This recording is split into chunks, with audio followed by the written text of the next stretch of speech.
Ladies and gentlemen, today I'm going to be making a Psytrance kick and bass. It's going to be a progressive Psytrance or a full-on Psytrance styled bass line. This is what it sounds like.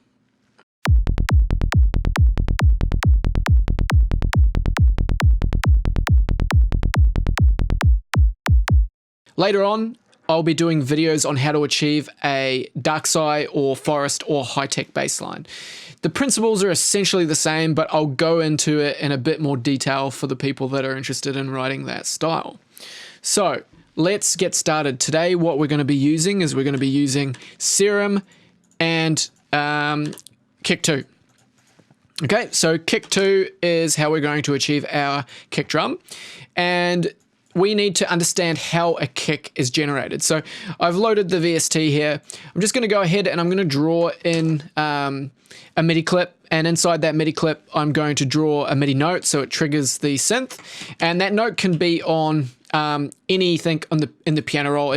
For Kick 2 it doesn't matter, and I'm going to make 4 of them. So I'm working with a bar here, so 1 bar of music, so there's 4 kicks to 1 bar, and at the moment we're at 140 BPM. We'll just keep it at 140 BPM. That works just fine. And let's just make it nice and big because we're only going to be really working with this area. And to be tidy, we're going to call this the kick, right? And we can make it blue, and we can say that blue is always going to be our kick drum in our tracks so that we know how to find it very quickly when we've got a really full and busy project. So this is Kick 2. And when we're looking at Kick 2, we're confused right off the bat because there's a lot of parameters, and it's fairly intimidating for people that are approaching this from a beginner's perspective. So what we want to do is we want to break it down so that we understand exactly what's happening, right? So to start things off, let's talk about the concept of what actually generates the kick sound, okay? So essentially what we're going to be doing today is we're going to be taking a sine wave and we're going to be pitching it rapidly from high frequency down to low frequency.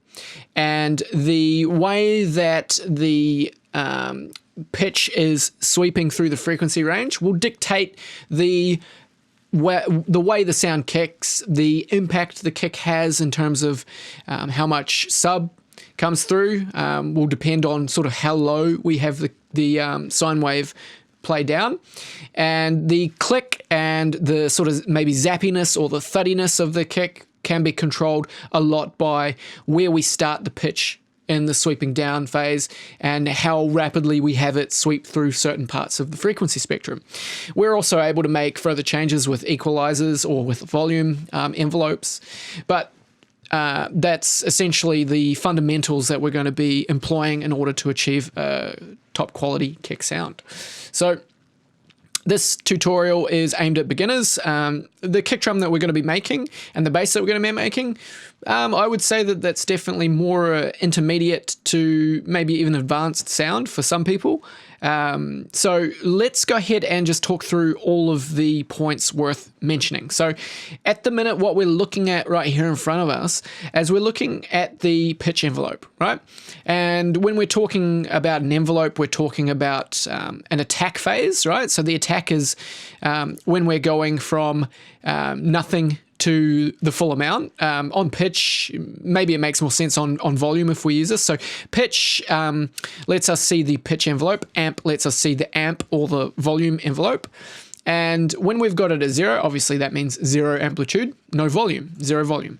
And then when we're all the way up at 1, we're essentially saying we're at maximum volume, right? And the attack phase is from no sound to the loudest point of the sound, right? So in this case, we're coming all the way up to 100. So this period of time is referred to as our attack. Then we've got our sustain. So that's how long it's going to maintain itself at full volume.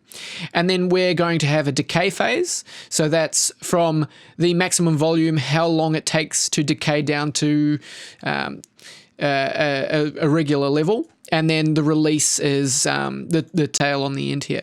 So that is essentially attack, sustain, decay, release. And I've just realized I've said it the wrong way around. So it's ADSR. So if we rearrange that, we're going to decay down. So attack phase, decay down to a level where it's going to sustain, and then release, right? So if that's perfectly flat, that's attack, decay, sustain, release, right? So release is how long it takes for this sound to go from whatever volume you're sustaining at to no volume, right? So that's that period of time. So we're using an amp envelope to shape the kick, and we will come back to the amp envelope in a moment. What we'll do right now is we're just going to set it at a neutral value, right? So I'm going to put that all the way up, and I'm going to essentially just let it play all the way out. We don't want the amp envelope doing anything just at this moment. So we've got the pitch, and that's looking pretty wacky at the moment. So we'll just kind of put it like here. And the way I'm adding dots is by double clicking, right? So double click sets a node, and you click it and drag it around to set it in a position. So you've got pitch and amp. You've also got click. So this allows us to see the volume envelope for the click, right? And the click is a separate layer. So the pitch is essentially a sine wave. We can change the sound. So we could change it to a saw wave. We could change it to like these preloaded kind of kick sounds that will essentially play the carrier signal, or I don't know the best way to refer to that, but essentially think of this as the oscillator that's creating the sound that then we're going to shape with the pitch in the amp. So that subcontrol is going to be affected by the pitch here. The click is going to be affected by this volume envelope. We've got a few parameters in here, and we can mute it using that mute button, or we can solo it and just hear it, or we can put key tracking on it and a bunch of other stuff. So we are pretty happy with not using a click for this tutorial. I don't think it needs a click on top of it. I'll show you some examples where it could sound pretty cool, but I don't typically use additional clicks. I get the click by the way the pitch sweeps, right? So that's our subcontrol. We can add harmonics to this. So technically it wouldn't be a sine wave anymore if we added harmonics. So we've added all of these extra frequencies to the sine wave, and then we can actually put them in, right? And it changes the waveform because it's no longer a sine waveform. So that's what that does. So to keep it simple, I just use a clean sine wave. I don't modify it at all. I keep the volume regular, and obviously I don't mute it because I want to hear it. Down here we've got an EQ control, we've got a distortion control, we've got drive, we've got compression, and then we've got rendering. Okay, so that renders it out, and we can just drag it out as a piece of audio rather than having it as a MIDI note. So that's everything that we're looking at here. You can add slide, portamento there. You've got your master volume here. And then you've got, you can overlay different views on this main view. So if we click sub view, we don't see the subcontrol anymore, right? And we can click and we can see the click.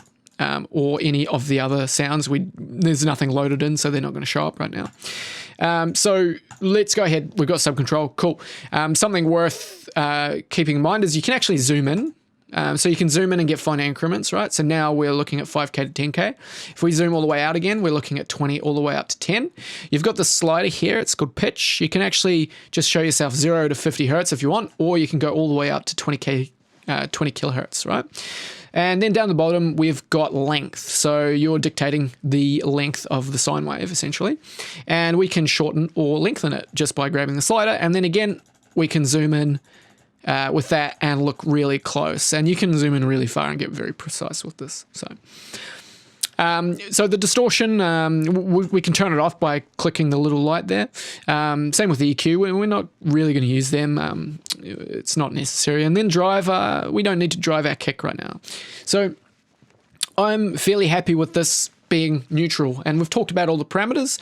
So how about we actually employ the knowledge that we've just learned and start constructing a kick. So it can be quite overwhelming when you're looking at it and you're thinking like, well, where the hell do I place any of the nodes? You kind of have to play around with it in order to get an idea of the sound in the first place. So how about we have a listen to this and see what it sounds like? Let's do it.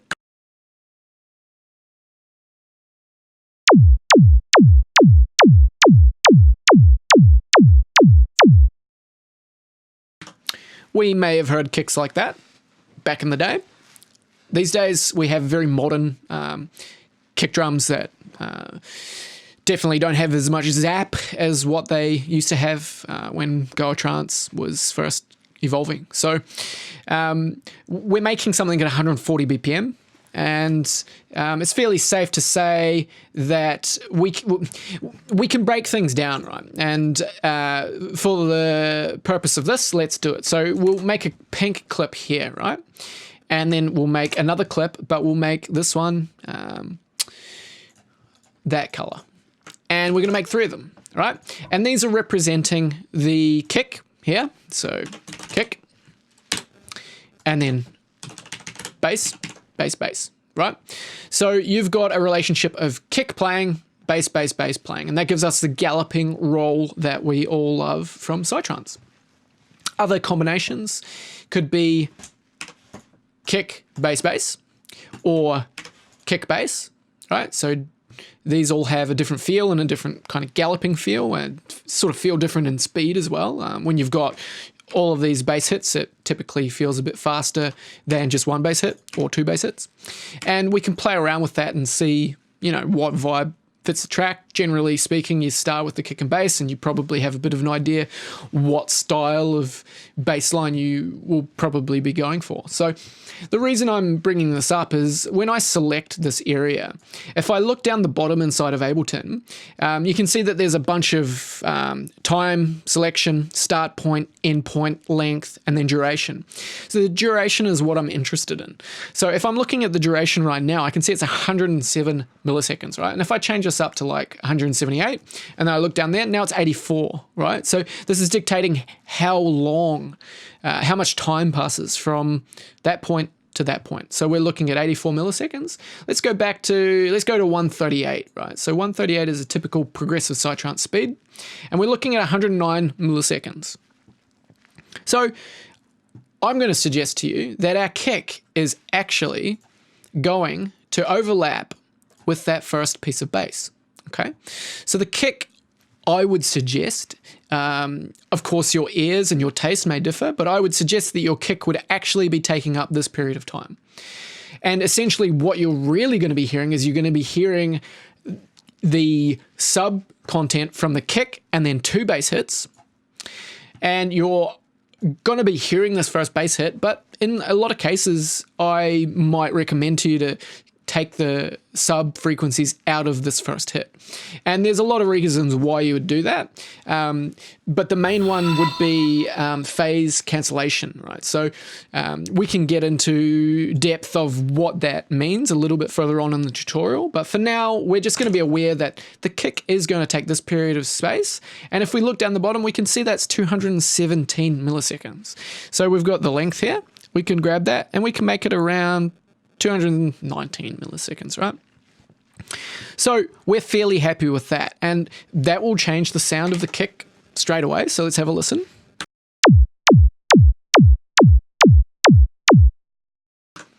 Doesn't ring out or play for as long, right? So we've just changed the length of it. So another few things to consider is, okay, what key are we going to be writing our track in? And then based off of the key that we choose, we will probably set the root note of our bass line to match the root note of the key that we're in. And if you don't know anything about music theory and scales and key, this isn't the video to teach you about it, but if you stick it into YouTube, you'll find heaps of material on it. So we should be taking in consideration a frequency chart, right? So I'm going to bring a frequency chart up. So this is a frequency chart, and we need to employ a bit of knowledge about sound systems and what sort of frequencies speakers can happily recreate. Now, obviously, when you're in a festival and you're sitting in front of a massive big sound system, they're going to be playing, you know, fairly low. When you're at home and you're listening to your little UE boom Bluetooth speaker, or you're pumping tunes out on your laptop speakers, you aren't really going to get too much low information. And of course, you want to make a track that should sound good across all systems. And so what I would suggest is generally speaking, working between this sort of frequency range would probably be the best for translation. Now, of course, a little Bluetooth speaker is going to struggle to produce 36 hertz. So if you're playing with D, you're not really going to hear all the way down. But with a bass line, you've got a lot of harmonics above that root note anyway. So you've got a lot happening that's going to come through, and it's going to give you the rhythm of the bass that you need. Of course, the roundness and the depth of it, you'll be missing out on speakers, but that's just the way it is. So I would work typically in this range, right? Now, for the purpose of this video, we could choose something that's going to translate fairly well onto all systems. So if you want something that's going to translate fairly well on all systems, I'd probably stick between this range, right? So you're looking at E, F, F sharp, or G. And that's going to come through fairly powerfully on most systems. And G obviously is a bit higher, so that's going to translate on systems that don't play that low the best, if you're just looking at these ones. We'll use F. We'll go smack bang in the middle, and F is a pretty fun note to use, and usually gives you really good results. So if you're playing too low, it can be difficult to achieve a nice strong sound, simply because your speakers can't produce those frequencies that well, so you really don't get the full effect. So let's go back to Ableton, and let's go ahead and say, all right, F. That's F, and I'm going to draw it starting here, right? So that's going to be one bass note, two bass notes, three bass notes. So let's do it. 1, 2, 3. Cool, and we're going to draw the notes big and long, and we're going to have them run into each other. And there's a good reason why we're going to do that, and I'm going to show you as we get further into it. But we need to make a kick first. So if we want to be super precise, we'll put the kick on F as well. And if we want to really get into it, we could go ahead and we could put the bottom frequency on F. So we know once that sine wave gets all the way to the end, it's going to be F. We'll decide whether that matters or not later on down the track. It's a hotly debated topic. So when we're looking at the starting point for the frequency, where the frequency is going to start sweeping down from, we can get a bit of an idea of, by listening to it, sort of how high-pitched that's really going to be if it's all the way up at 20K, right? So let's have a listen, and we're going to move it around, and you can hear what happens as we move it around. We may set it at a point and then move the root frequency as well. So let's have a play around.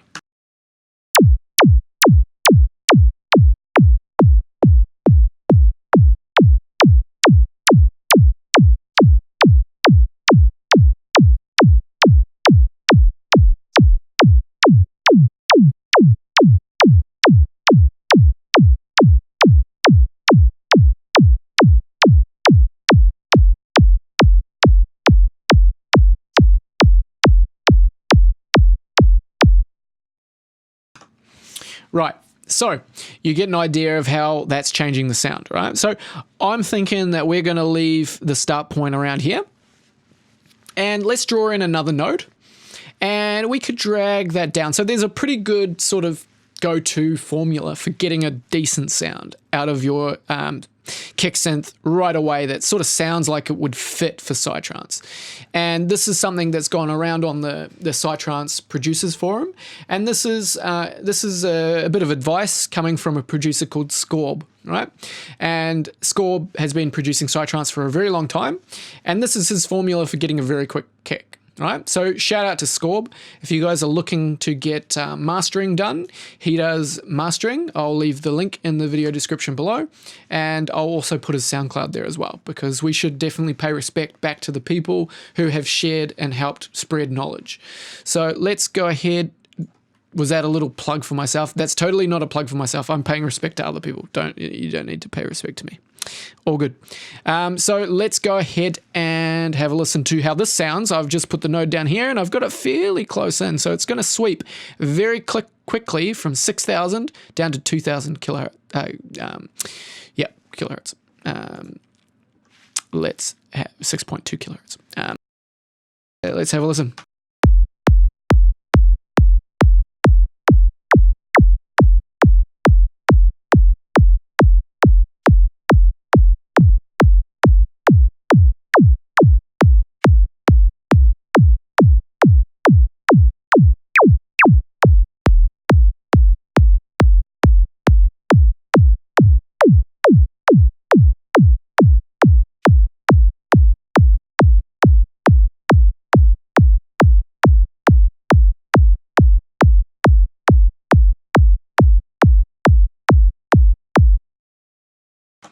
Okay, so something like that's already achieving a fairly decent sound. If we jump over here into the amp envelope, we can start shaping it, right? Now, typically speaking, like mid-range frequencies sound knocky, right? And then you get this thrown around a lot. And, you know, it's become to the point where everybody says it, so people just automatically do it. But let's have a listen to what it actually means, right? So if I go ahead and scoop out the mid-range of this kick drum at, say, 400 hertz, or maybe we'll go a bit lower, like around there. And kind of, we don't want to cut into our sub-frequencies too much. Let's have a listen. We'll turn it on and off, and we'll just see whether this actually sounds any good, right?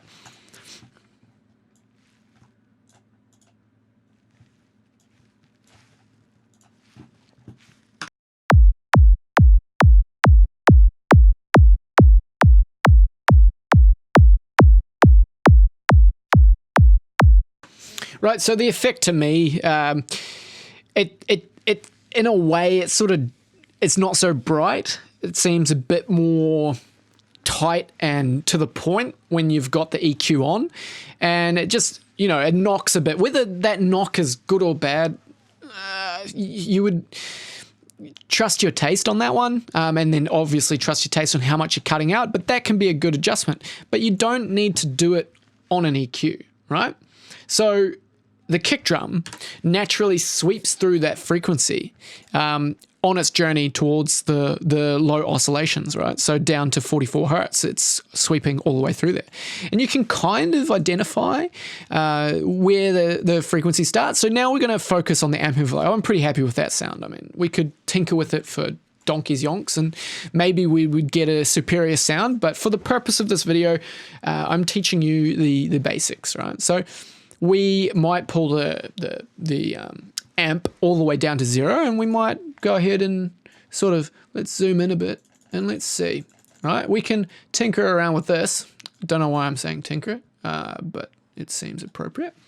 And we can have a listen to what this sort of volume fade on the start of the kick can do, right? And this could be too detrimental to the sound. We'll just have a listen and we'll figure out what we like.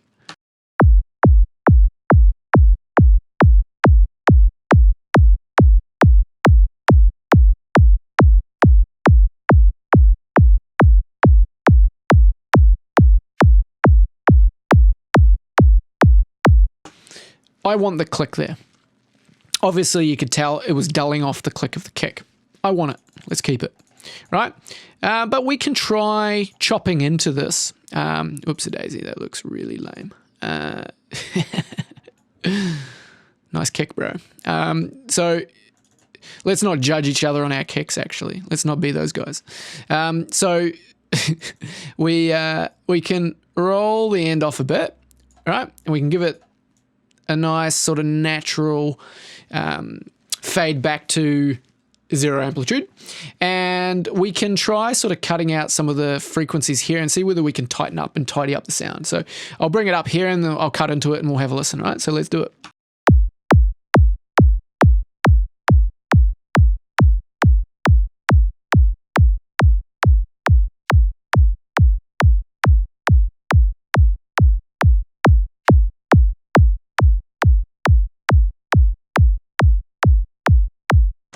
Right, so that's essentially achieving a very similar thing to what we were getting when we were using that EQ. You're taking that knocky part of the kick out, right? And for better or worse, that's just an interesting technique. So you can really shape your kicks and do some interesting things. Let's just shape it a bit more. We can bring the volume of the click down if we want, and we can play with it here. And then maybe we'll just quickly add another little bit of a click on top of it. Then we're going to bounce it out. We'll move on to the bass, right?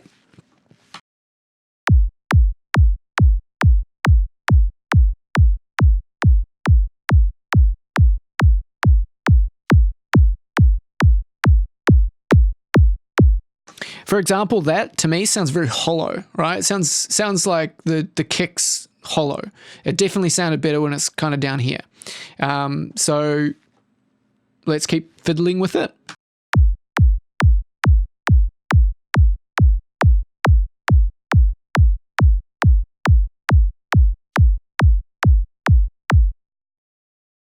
You know what? I'm pretty happy with that.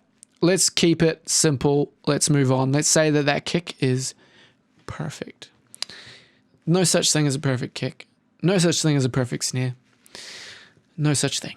But for the intent and purpose of this video, we're going to pretend like we've got the best kick. Let's try some clicks on top of it. So we've added a hat. All right, let's have a listen to that hat in isolation.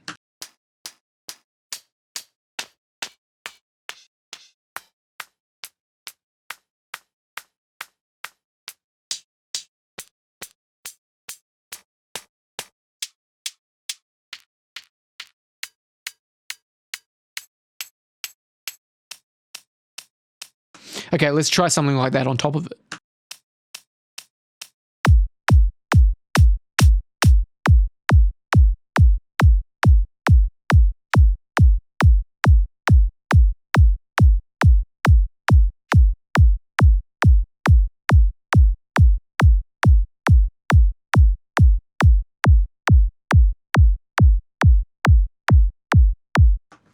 Right, so I've just shaped that. So I've high passed it.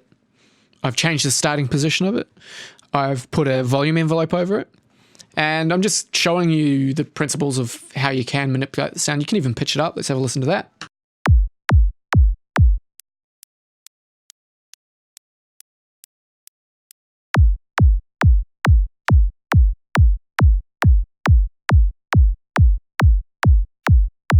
Right, so it's adding an interesting texture on top of it. Like I said to you, I'm not really into my clicks. So let's go ahead and bounce out this and have a listen to it. Now, before we do that, let's just quickly do one last thing. Let's have a listen to what drive does to our kick.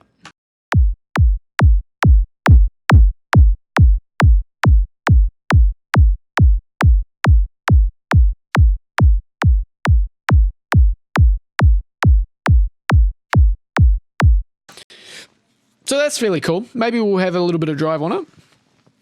Should we try distorting it? Let's give it a go.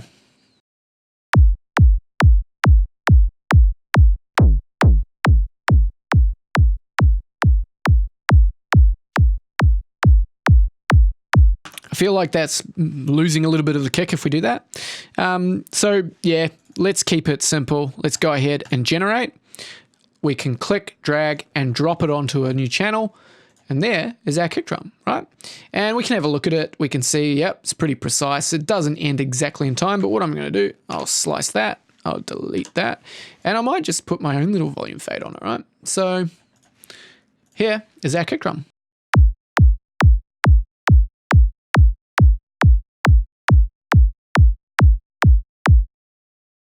Cool. And like I said, could tinker with it for days. Let's go ahead and turn that off. We'll keep the synth there. We'll just turn it off and we can come back to it if we want to make adjustments to the kick drum, right? We're all about not overcommitting. Let's go ahead and do a bass. Let's go ahead and do a serum and we'll drop the serum on there. I'm a big fan of bass. I'm a really big fan of bass. And I'm a really big fan of bass when serum's involved. Serum makes real nice Psytrance bass. You've got options. So typically we're using a saw wave, right? And that saw wave can be actually achieved with different waveforms, right? So you've got this default wave. You can come in here and you can go basic shapes and you can see that that's a saw wave. It's a different type of saw wave. You've got triangle here, no, we won't use that. Yep, so we got that saw wave. You can, let's have a quick look. There is another one in here that, let's just skip through a few. We won't do this for too long, but that's pretty much a saw wave, sort of. There you go. That's a saw wave too.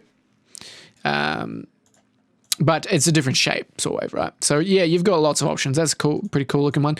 What I like this one. Basic shapes, that guy. Boom. Right, so this is the saw wave we're gonna use. Let's have a listen to what it sounds like.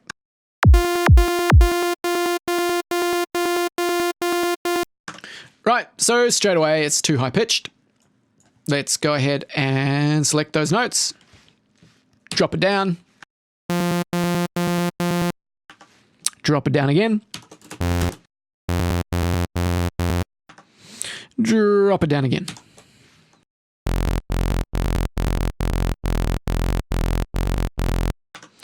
All right, so that's in the right octave, but notice how it seems very inconsistent. Doesn't sound like the same sound is repeating 3 times over and over again, right? Let's have a listen to it again.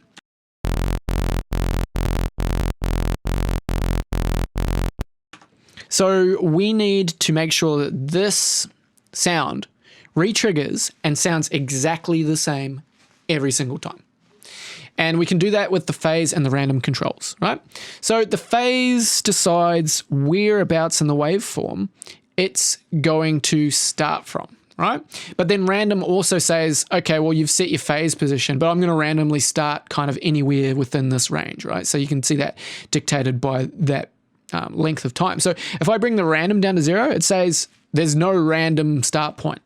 And then the phase, if we go 0% phase, that's our start point. And we can play around with where the phase begins. But for right now, we'll set it to 0. And let's have a listen to that sound again.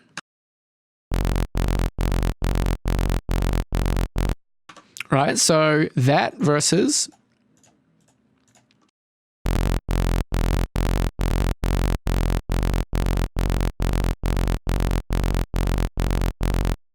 right, so we've got more precision, I suppose you could say. It's starting and it's sounding exactly the same every single time. Let's start talking about envelopes. So we've got 2 envelopes that we can employ. We've got an overall volume envelope that's going to control the volume sequence or the ADSR that's going to follow. So remember, attack, decay, sustain, release of the envelope. And we can zoom in here and we know that our baseline is going to be, what's that? 109 milliseconds long. Okay. So if we bring our decay time all the way down to like somewhere like, let's say 90 milliseconds, we know that by the time the release plays as well, it should be completely finished before the next one's re-triggered. Right? So we have this sound now that we've changed the envelope. Let's have a listen.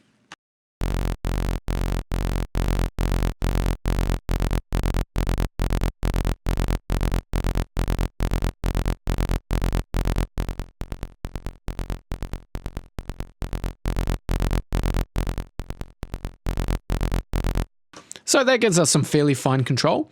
And essentially what that's controlling is just the volume, right? It's not necessarily, it does sort of change the brightness of the sound because we're getting less of it and changes other things, but overall it's just changing the journey that the volume goes on as it's playing the sound. And we're going to leave it somewhere like that. We'll come back and tweak it, right? But let's just quickly play with the attack and see what happens to the attack of the sound if we move the attack. So let's do it.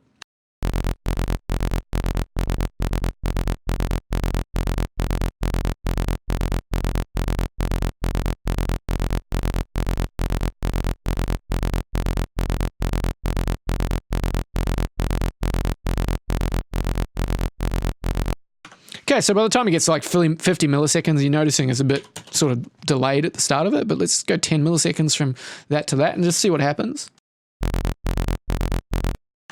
Seems fairly controlled and precise. If we pull it down to 0,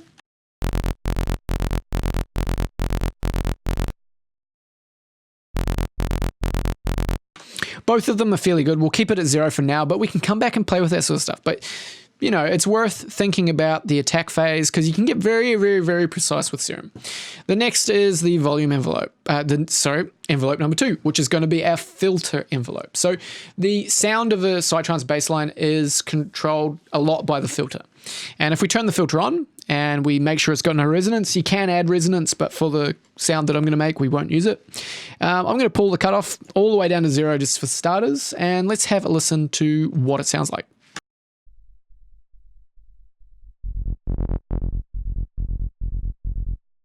Right, so when it's all the way down, the filter's fully closed, you can't hear it.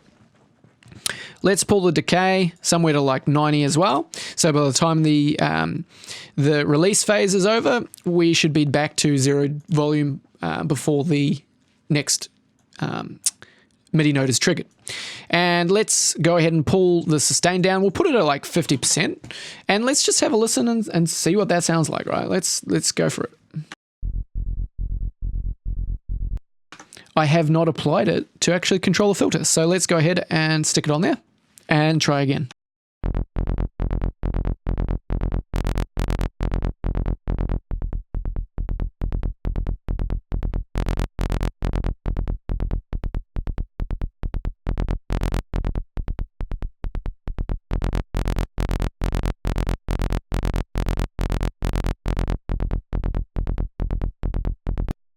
Right, so now we're starting to see a way where we can shape the sound. And let's go ahead and have a listen to it with the kick. And we'll tweak it a bit and get it sounding pretty good.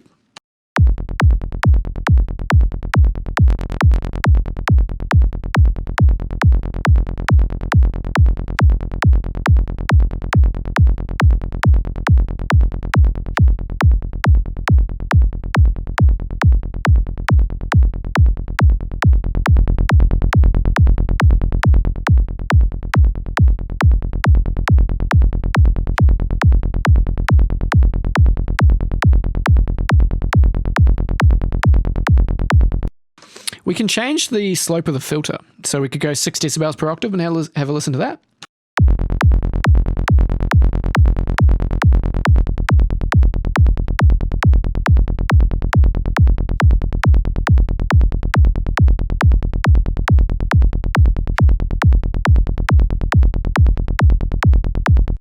I quite like the sound of that, actually. And we can play around with the attack and phase on these parameters and see what it does, right? Let's have a listen to see, because what I'm listening for is I'm listening for a nice clean click.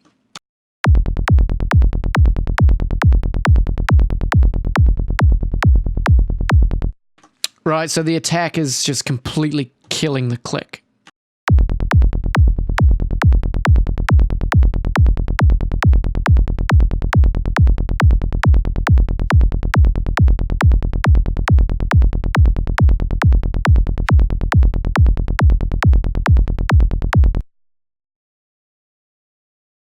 We'll try the attack phase on here.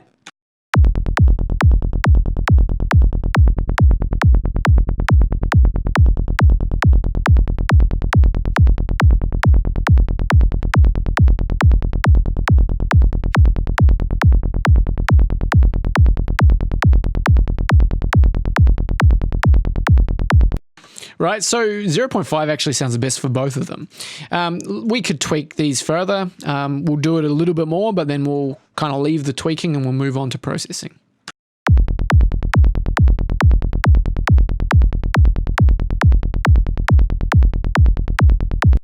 Cool, I'm liking that a lot, I think, actually. I really need to take that off so it doesn't show up when I'm doing videos, but thanks to anybody that decides to subscribe. So now what we can look at is we can have a look at a couple of other things that we can control inside of the bass patch, right? So if I roll this out a little bit, let's say we're going to do a bar, and I'll select all of this and I'll just consolidate it into one clip so I can control it on here.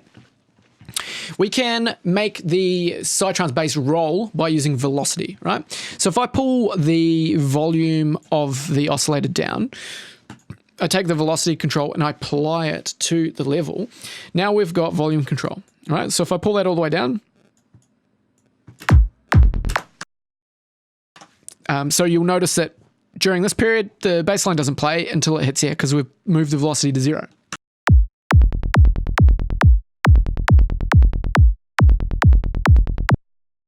Right, so let's go ahead and put that at like somewhere around 50, and we'll put that at like 100 and that at 100, and we'll see what this sounds like. So I'll copy that, paste it across to all of them, have a listen.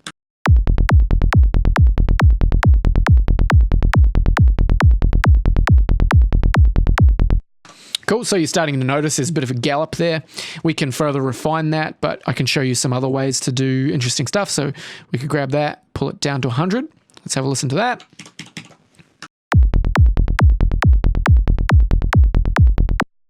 Right, so they all have their different feel for how they kind of make you move. I'm going to go ahead and just put them all up because I'm going to show you a couple of other ways to achieve that roll as well. So I'm just going to say full volume for all of them. And then the next thing I'm going to do is I'm going to take the note, right? So this is essentially is key tracking, right?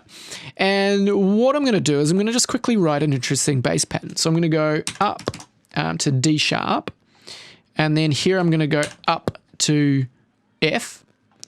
And here I'm going to go up to D sharp.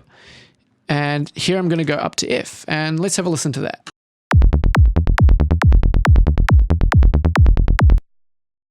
On the last one, we'll bring that up to something as well. Let's go. Let's try that. Let's have a listen.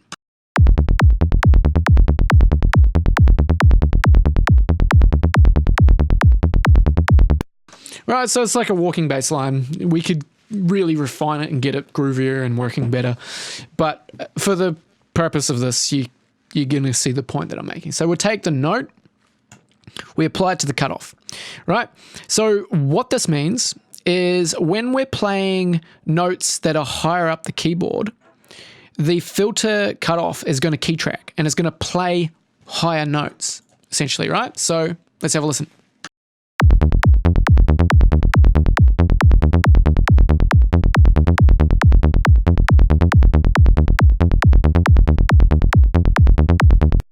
So when those higher notes are playing, the filter cutoff is actually opening further. So it's letting more sound through. So those upper notes are bright. So they're just some tips for how you can achieve that. I'm not going to use it in this case. So I'm going to go ahead and bypass the remove modulator note. Cool. So we're going to keep the amp envelope on there, but we're going to remove that note velocity. And I'm just going to turn this back to a normal straight Duggar bass line. All right. Now we might notice that the bass line has too much sub in it, right? There's too many low frequencies, and the beginner's tendency is maybe to add too many. Depending on your listening environment, you may be chasing your tail. I'm going to show you my sort of rule of thumb to get a clean sound out of my bass line. So I'm going to introduce you to the waveform editor here. So you can click this, and this allows you to edit the waveform, right? So you can draw in whatever you want in here and turn it into a triangle wave or whatever else. What I'm going to do is I'm actually going to transform this into a sort of frequency chart in a way. So press that. And now you can see all these nodes, and these nodes are relating to all the harmonics. So a saw wave is essentially made up of shitloads of sine waves just positioned at different places on the keyboard, right? And this one is the fundamental sine wave of that saw wave. It's the lowest one that's playing. So from that frequency chart that we were looking at before, F is around sort of 53 or 51 or something. So let's go ahead and go Pro Q, and we're just going to look at it. Oh dear. Let's recover from a crash. Okay, so when it crashed, I lost my patch. I've kind of redone it to something fairly similar, right? So let's go ahead and go back in here, transform that, grab Pro Q3, don't crash. Cool. And we can look at it on the frequency chart, and I'm going to adjust this, and you're going to see differences in the frequencies, right? So let's do it.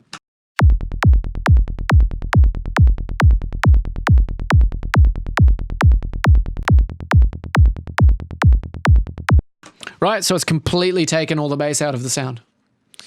It's gone.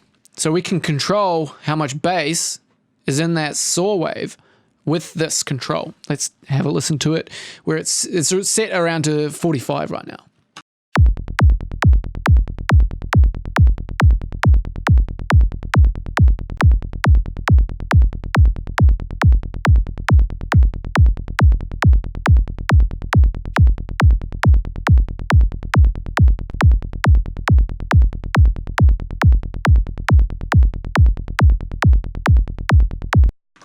So what I achieved to get a really balanced sound is I get the second harmonic here at about the same volume as the fundamental. So it just takes a little bit of matching there. And now this is a overall more balanced sounding bass line in my listening environment. and to my ear and to my taste. So let's go ahead and see whether moving the phase is going to help the clickiness of our kick a bit.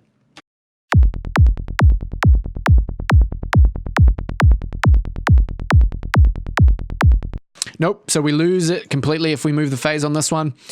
So we'll keep it at 0%. So I'm pretty satisfied with this for now. We'll bounce it down to audio, and then we can do some more stuff to it. So we'll go duplicate, we'll right click, we'll freeze it, we'll right click, we'll flatten it. And here we have all our individual bass notes, right? So I could even chop it all up and, you know, get rid of all of them. Put a little volume fade on the end of that. And happy days, here's our bass line. Roll it out. And I'm going to just show you the way that I achieve a nice roll on my bass line. So I take the first note, I come in here, and I typically turn it down by about 6 decibels, right? So I'm going to unwarp them all. They don't need to be warped. I don't want it to be changing any of it. If I speed the track up or slow it down, it's going to do strange things.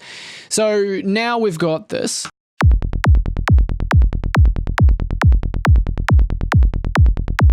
Right, so we've got a bit of a roll, but we can go even further. And shout out to Shami, aka PSPIRALIFE, for the handy tip on using this to sidechain.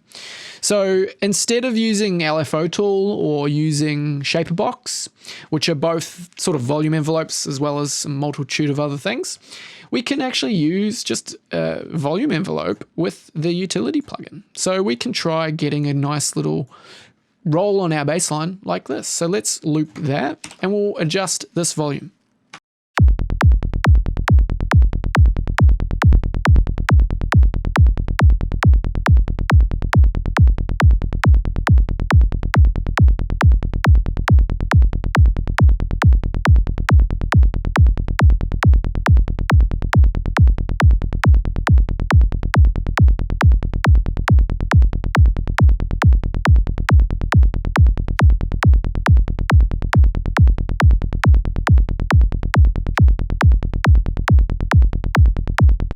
It's pretty subtle because the volume change that I did on the first note is doing a lot of the work anyway.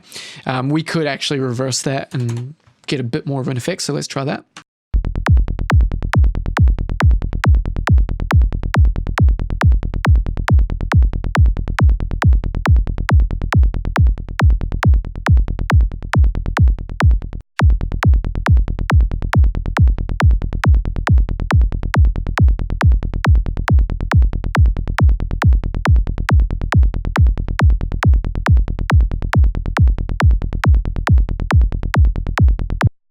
Right, and you get that to the taste of how you like your stomping sort of bass line.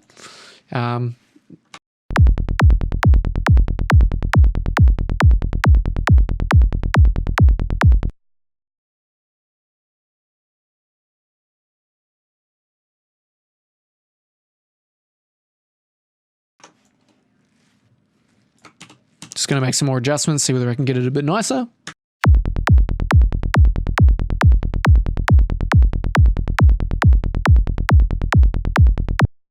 Okay, that's sounding all right. Let's go ahead and group it, kick and bass.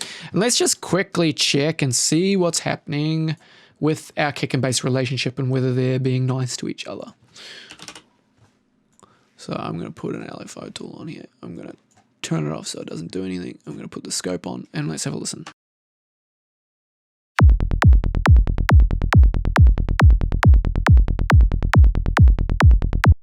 Right, so the first thing you can see is that kick drum's really loud compared to our bass line. Oh, shit. So maybe we need to turn our bass up. So let's go ahead and jack it up a bit. Let's jack it up like 5 decibels. Let's have a listen.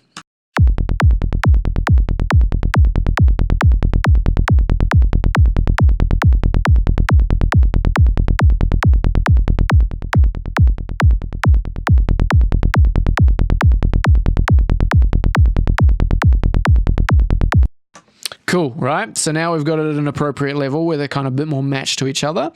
And then we could, you know, I'm not going to play around with the volume envelope on that thing anymore. It's just going to be a bit of tail chasing.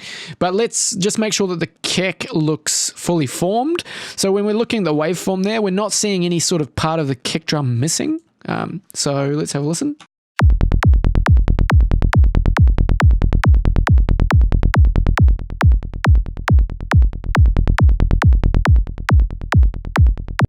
So what I'm looking for is I'm looking for phase cancellation. I'm looking for when the kick and the bass overlap, one or the other is getting sort of muted in the subfrequencies. So what we can see is the kick form, when we turn the bass on, it doesn't really interfere with the tail of the kick that much. So that's showing that the kick and the bass are essentially kind of adding together quite nicely. If you were seeing like really strange kind of like dips in volume in the kick or something kind of just seeing like really disformed about the tail of the kick drum, then you're probably seeing, you may not be hearing. And if you don't hear it, then do you need to fix it? Trust your ears. But if you want to identify whether it's happening, you can see it pretty clearly. So let's go ahead and just have a listen to that one more time. I think it's sounding pretty good.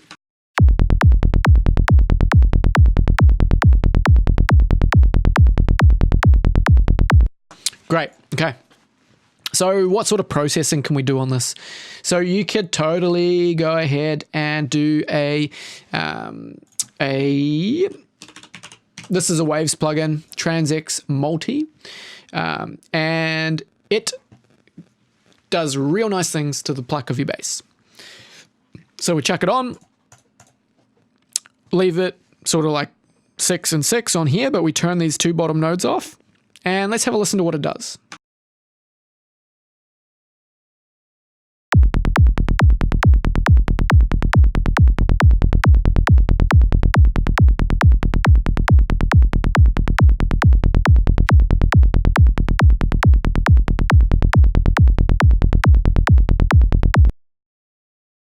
Cool. So it does a pretty cool sort of plucking effect to the top of that bass line.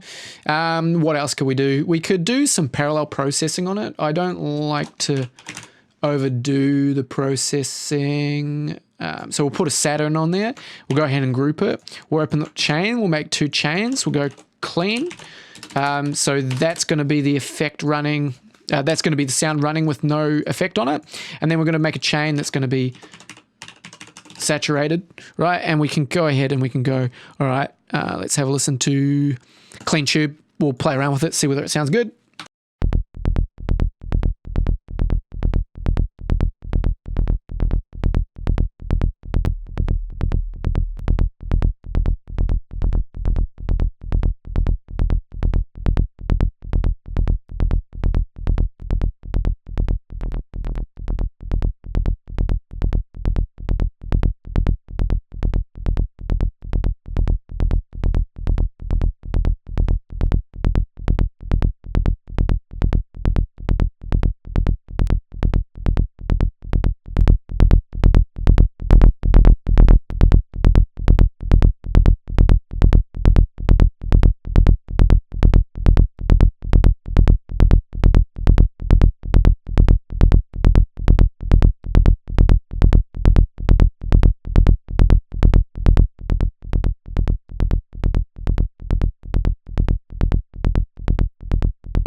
I'm not liking any of those effects on it.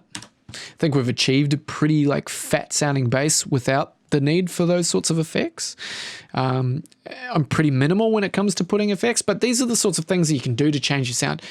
Things to be aware of is saturation will muddy up your bass quite a lot.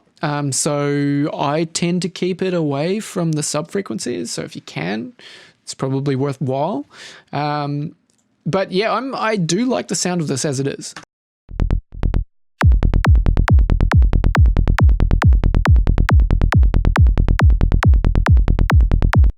Right, so we could put similar effects on the kick as well. I'm going to show you some cool parallel processing that I like. So I'll turn that LFO tool off. And I'm going to show you, so first of all, we'll go Pro C, and we'll go ahead and we'll group that again, and we'll make a parallel chain. So we'll duplicate that, clean. We're going to use New York compression, right? So we'll turn that off. And here, we're going to, essentially, we're going to fuck up the sound. So let's play it through, and and I'll just solo this and mute my microphone, and you'll watch me change the parameters.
Right, so I've achieved something that sounds pretty screwed up, and I'm going to bring it down to 0 decibels, and I'm going to slowly mix it in with the rest of the signal.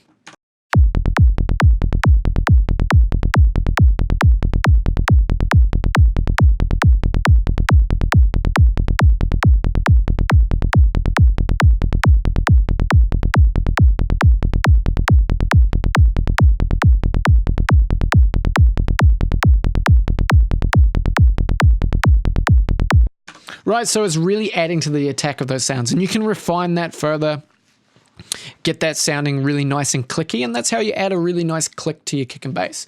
But there's one other trick that I want to show you. I want you to get the glue compressor. I want you to put it on an attack of 0.3. I want you to put it on a release of 0.1. Leave the ratio. Go ahead and open this up. EQ it. We don't want to affect anything under 200 hertz, okay? And we are going to squish this until we're getting about sort of 2 or 3 decibels of gain reduction.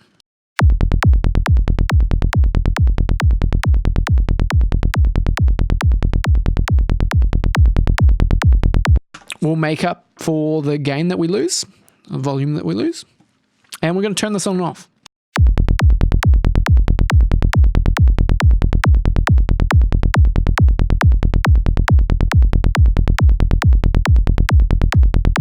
So you'll notice it pulls out the clickiness of the kick and bass. So if we go ahead and group all this together, we can A/B it on and off.